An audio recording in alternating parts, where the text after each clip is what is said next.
If you're wondering where Suriname is, or what Suriname is, or why we went down there, then pay attention and I'll teach you. Suriname is a small country on the northern coast of South America. Suriname lies between Guyana and French Guyana, with Brazil at its southern border and the Atlantic Ocean on its northern. Suriname was a Dutch colony until its independence in 1975. Most of Suriname's population lives along the northern coast. Majority of Suriname's landmass is vast swaths of untouched rainforest that is sparsely populated. Suriname is close to the equator and it's hot. Don't believe me? Just look at Samson's pit stain. And when it rains, it pours.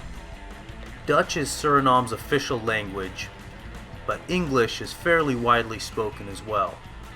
The most commonly used language in Suriname is Surinametongo or Surinamese, sometimes called Taki-Taki.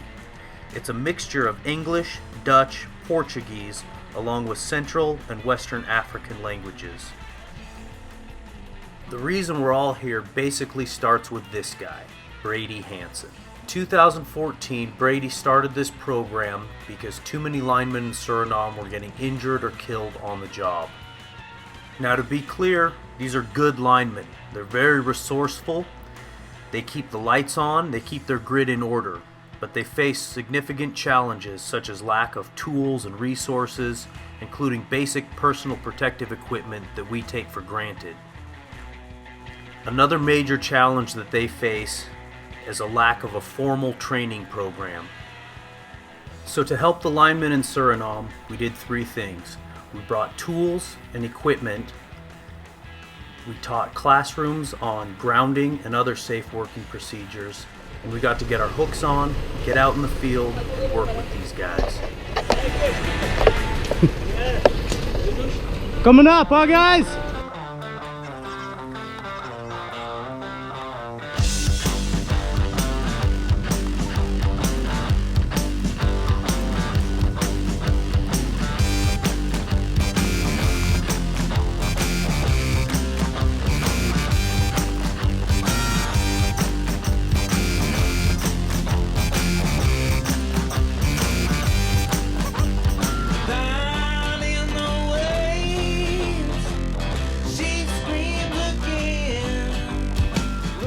Working alongside these men in the field, we were really able to develop a respect for each other and each other's knowledge and capabilities.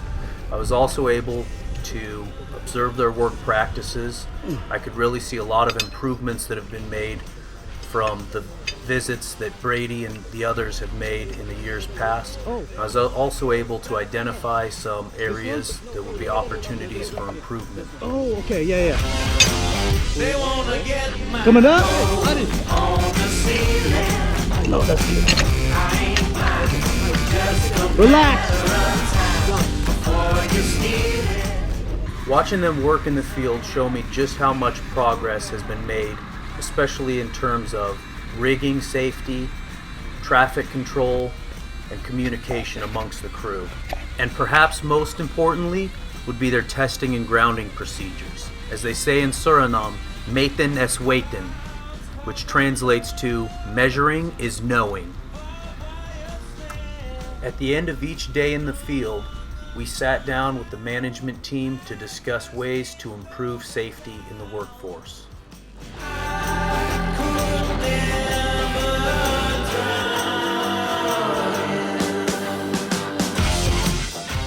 In the classroom, we discussed grounding theory and practical applications for their work situations.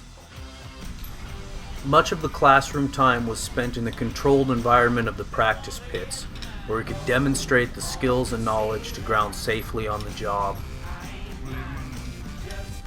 Very nice. Throughout the classroom training, I was continually impressed by the level of participation and the earnest desire to learn. The Surinamese linemen continually demonstrated a level of professionalism and dedication that is on par with the finest linemen the United States has to offer.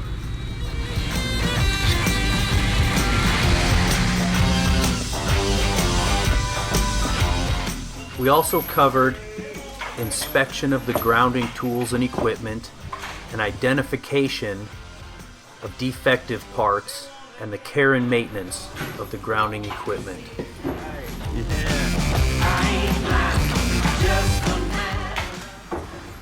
The work we're doing down in Suriname with these linemen is making a difference, and it's improving their lives, it's improving their safety, and it's spreading the brotherhood for which IBEW was originally founded. This tremendous opportunity was a richly rewarding experience for all of us.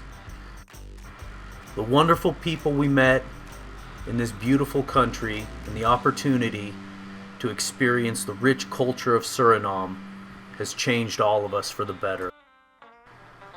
And a very huge, very special thank you goes out to all those who contributed their time, money, tools, equipment, and everything else that made this special trip possible.